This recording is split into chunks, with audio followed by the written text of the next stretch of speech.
از این همکاراش کسی نیست نصب کرده باشه با یه جیبور ازدواج بکنه زندگی ما از این دست انداز بیاد بیرون.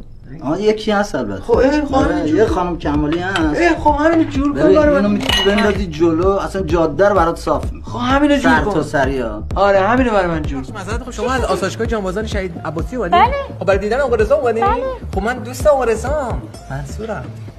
پس اگه دوست آقا رضایی چه دستمن دستتونه؟ نه این چیزه، این یه سوء تفاهم فرمالیته است، یعنی حل میشه. سرکار در جریان. معذرت می‌خوام ببخشید. شما خانم کمالی هستی؟ نه. نیستی شما خانم کمالی؟ نه من نیستم.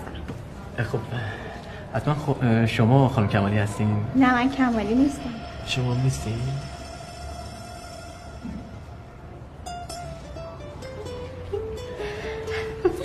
خدا یه چیزی گفته بود به من.